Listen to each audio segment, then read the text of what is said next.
Welcome to the Deep Dive, where we turn info overload into instant knowledge. Today, we're diving deep into a specific golf swing, the blueprint for the upper core golfer. Yeah, this is super specific. We're breaking down all 9 positions, P1 through P9, but really tailoring it for players who use those, vertical movements and more arm-dominant leverage. Right, so this isn't your standard swing lesson. Not at all. Think of it as the specific instruction manual if that vertical arm-driven swing feels like you. And our goal here is really to give you that shortcut, that insight into the biomechanics. If you feel like you use your shoulders, your arms, that vertical lift for power, then understanding how your posture, balance, rotation, how it all differs is, well, it's crucial. It really is. Totally different from, say, a low-core player, and honestly, it all kicks off right at the beginning, P1, the address position. You mess this up. And the rest doesn't work. Pretty much. It's the foundation. Non-negotiable. Okay, let's unpack P1 then. For the upper core player, you hear tall and structured. What does that actually look like, spine and pelvis-wise? It means you're standing taller, fundamentally less bent over from the hips, compared to maybe what you see with a lot of tour pros. That more upright spine encourages let's say, a more neutral pelvis. It's not tilted way forward. Okay, and why stand so tall? What's the functional reason? It's all about facilitating a steeper swing plane. If they bent over too much, they'd naturally swing flatter, which fights against their strength, that vertical leverage. Ah, okay. So the posture enables the plane. Exactly. And to go with that, the arms hang more vertically. And here's a key detail. The hands end up a bit higher and maybe slightly further from the thighs. Than someone swinging flatter. Right. That little bit of extra space there, that distance, it's critical. It buys them room for that steep takeaway and backswing. So that hand position immediately sets the angle for the whole arc. I also noticed the source mentions weight distribution evenly over the arches, but a subtle lean towards the heels. Yeah, that slight heel bias is like an anchor. Standing taller makes you a bit less stable, potentially. Right, you could tip forward. Exactly. So that subtle shift back just helps stabilize everything, anchors that upright posture, especially important later when things start rotating fast. Makes sense. And one last thing at P1, the lifted chin. Seems small, but it's functional. Purely functional. It's about clearance. You lift the chin slightly so that when your shoulders make that big turn later on, the chin isn't blocking the lead shoulder. It just allows for a free, unrestricted rotation. Got it. So P1, Yeah. Tall, anchored, hands set for steepness, chin clear, ready to move. Ready to miss. Now P2, the start of the backswing. If P1 was structure, P2 is about who starts the party. Initiation dominance, right? Correct. For the upper core golfer, it's the arms and shoulders taking charge right away. Upper body musculature leads. And that makes the club head move differently. Yep. It tends to move slightly upward and outside the hands almost immediately. It's not a low and slow sweep. It's more of an immediate lift, starting that steep path right away. What's interesting there is what the lower body isn't doing. Exactly. It's quiet, passive, it's resisting, providing that stable base, while the upper body starts lifting and turning. No big early weight shift or hip turn. Okay, so upper body initiates, lower body stabilizes. That takes us pretty quickly to P3, where the lead arm gets parallel to the ground.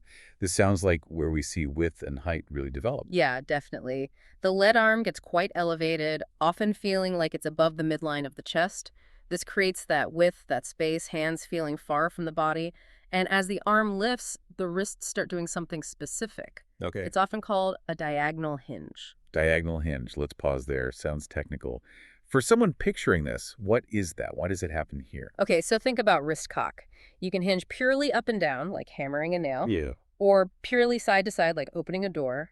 A diagonal hinge is kind of a blend. It allows the club head to lift vertically to support that steep path the arm started, while also keeping the club face angle, under control. So it's the wrists working with the arm lift, maintaining that steepness. Precisely.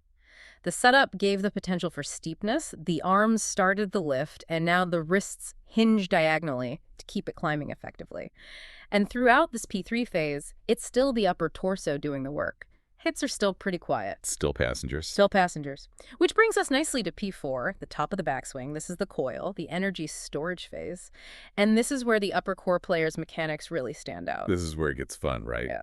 Maximum height, maximum coil, hands are way up, well above the trail shoulder, lead arm is still firm, elevated. But the big story is the X factor. Absolutely. The X factor, that difference between how much the shoulders have turned versus the hips. And for the upper core player, this stretch is often maximized. You'll see shoulder rotation hitting close to 90 degrees. 20 degrees, okay. While the hips might have only turned maybe 30 to 40 degrees, sometimes even less. Wow. 90 against 30 or 40. That's a huge separation. For the listener trying to feel that, it must create some serious tension in the torso.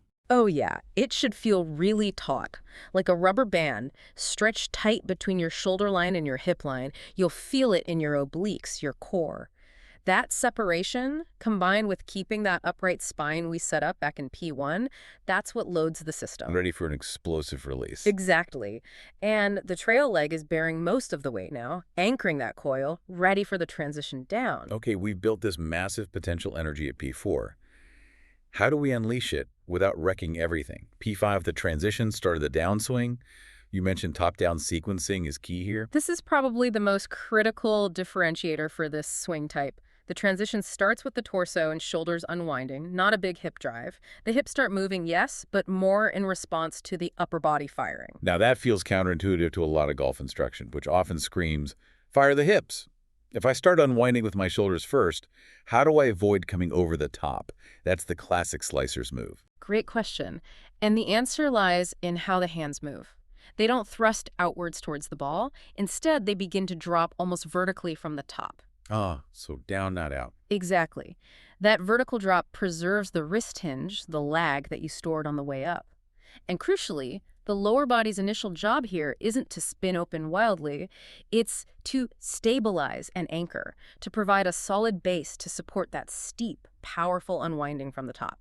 So it's like the upper body initiates the downswing aggressively, but the lower body provides the brace, the control. You got it. Upper body fire, lower body brace. That stability from below is what allows the upper body to unwind powerfully without throwing the club way out over the line. It keeps that steep path on track. Okay, that makes sense. That controlled aggression leads into P6, club parallel on the downswing. This is like a checkpoint. Definitely a checkpoint. You want to see that club shaft positioned steeply, ideally tracking above your trail forearm when viewed down the line. And that steepness just confirms the vertical sequence, the top-down move, has been maintained. Correct. Meanwhile, the torso is rotating hard through the shot. By P6, the chest is already starting to point slightly ahead of where the ball is or was. And what's enabling that rotation while maintaining the steepness? That bracing lead leg we talked about, it's pushing firmly into the ground, creating what's called vertical ground force. Okay, another term, vertical ground force. What does that feel like at P6? It feels like you're pushing straight down into the ground with your lead foot. Almost like you're trying to jump, but you channel that energy into rotation instead of liftoff. That downward push stabilizes your posture, stops you from tilting sideways too much, too early. So it supports the rotation and helps maintain that upright posture needed for the steep hip. Precisely. It's pressure down to support the powerful vertical unwinding and rotation around. That combination, the aggressive rotation, the vertical force, sounds like the perfect setup for impact. Which brings us to P7, the moment of truth. And for the upper core player, P7 is really defined by that descending strike, fueled by all that vertical energy we've been talking about. Because the hands and arms led the way down vertically. The hands are ahead of the ball. Way ahead. Clear forward shaft lean. That's what creates the compression, that crisp contact. Right, the compression gives you the high spin, that penetrating ball flight, often associated with this type of player. What's the spine doing right at impact? This is key. It's staying relatively upright. Minimal side bend towards the target compared to other swing styles. The chest is rotating through, facing maybe slightly left of the target for a right-hander, but the vertical orientation of the spine is maintained. So that stable, upright spine allows the arms and hands to deliver the club steeply and consistently. Exactly. It's structure enabling speed and precision. Structured vertical power meets the ball. Crisp strike, clean contact. Ball's gone. Now we need to finish the motion. P8, post-impact extension. This should tell us that the vertical force is really dominated. It's a great confirmation point. You'll see a high exit. The trail arm fully extends and the hands move upward and left for a righty along that steep arc they came down on. Following the same path up as they came down. Pretty much. And notice the spine, it often extends vertically, almost like the player is standing up taller through the shot. It confirms that vertical forces led the way. The weight's now fully posted over that lead leg. Everything moving up and around. We kept the posture, turned it into extension, and finally, P9, the finish position. What's the final picture? Tell us. The finish really summarizes the whole approach. It's typically a classic high and tall pose. Arms are fully extended, often high, with the club finishing somewhere above or even behind the head. Spine still long and upright. Yes, lengthened and upright. The whole look emphasizes vertical extension much more than, say, a deep, wrapped-around rotational finish you might see elsewhere. It just confirms that balanced, structured finish that results from upper body dominance. Okay, so let's try and synthesize this whole P1 to P9 journey for the upper core golfer. If you boil it all down, the sequence really hinges on, I'd say, three main things. First, that vertical structure established right back at P1. Second, the arm-dominant leverage you see starting in P2 and developing through P3. And third, that really crucial top-down sequencing at P5.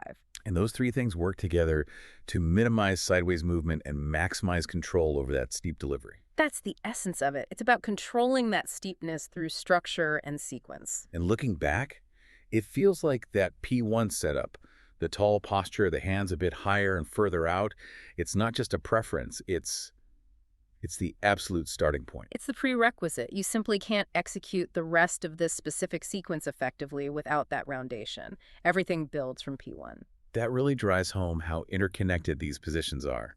This has been a fantastic blueprint. Now, for the listener, something to chew on. We talked quite a bit about the big difference at P4, the shoulders turning maybe 90 degrees while the hips only turn 30 or 40, that huge X-factor stretch. Right, that's stored energy. So here's a final thought for you to consider. How does maximizing that massive rubber band-like stretch, while simultaneously keeping the spine so deliberately upright all the way through the downswing and impact, how does that combination allow the upper core golfer to generate genuinely explosive speed and yet maintain the control needed for that precise, steep, descending strike? Think about how that structure actually enables the speed rather than restricting it.